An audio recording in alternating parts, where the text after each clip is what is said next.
What's up, guys? My camera's a little fucked up. Anyway, son of a bitch. Will I edit this? Probably not. Okay. So, I doubt I'll do a full series on the 7 deadly sins, although the virtues of Christianity actually have something to be found, or relevance to be had. Anyway, I want to talk about sloth. So, sloth, the sin. Just for the record, I don't get behind Christianity. It's just not for me.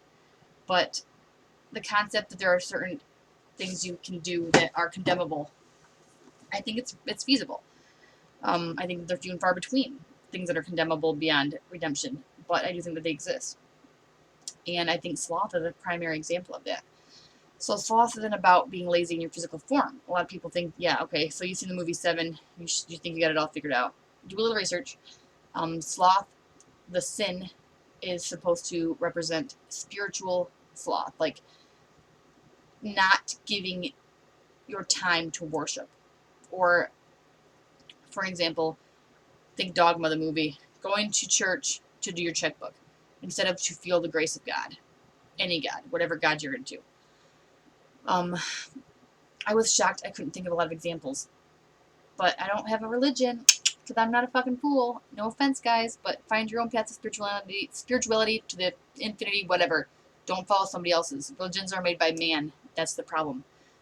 Everybody, not men, man, human. Anyway, the road of the mage is the lonely one, where we must all walk alone. That's not the exact quote, but it's close enough. In order to find enlightenment, you have to walk your own path. You can't walk the path somebody else has already walked. That's their path to enlightenment. In order to become like God, or, that's what Jesus was trying to help everybody figure out, be more like God spiritually, be more in touch with the fact that you are a creator, that you are divine.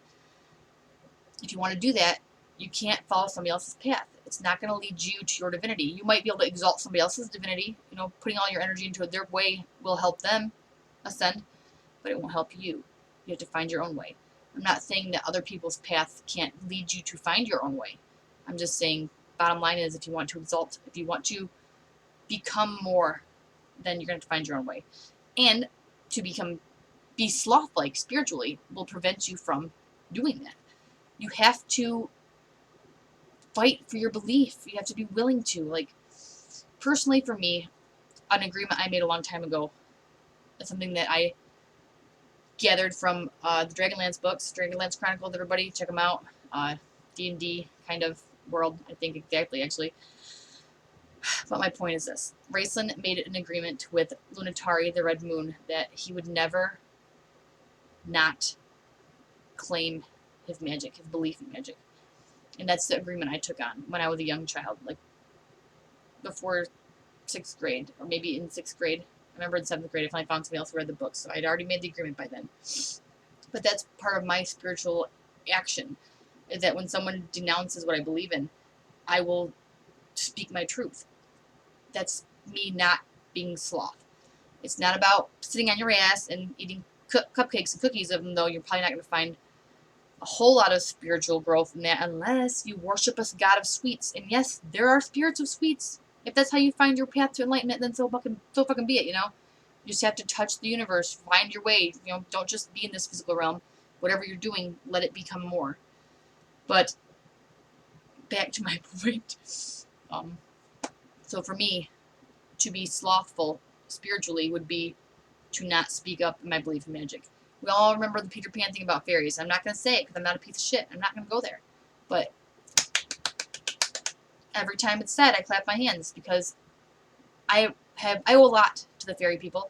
And with that said, when someone denounces them, I will speak up to their existence. I will put my energy, myself, my time, my effort towards, what's the right word? Towards representing them and that they exist. So, don't be slothful, spiritually especially.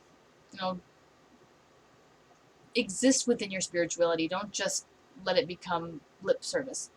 No matter what you believe it actively. Don't just believe it as a passing thing. Don't believe it as, whatever, not a big deal. Believe it with all of yourself. Experience it. Every time you have a chance, be one with the experience of your faith, whatever faith it is. It doesn't have to be from a book or from, whatever. It can be something you make up and you experience within yourself. That's, in my opinion, the more powerful way to experience the divine. So, this has been my rant on sloth, and I hope that it helps. And if it didn't, go fuck yourself.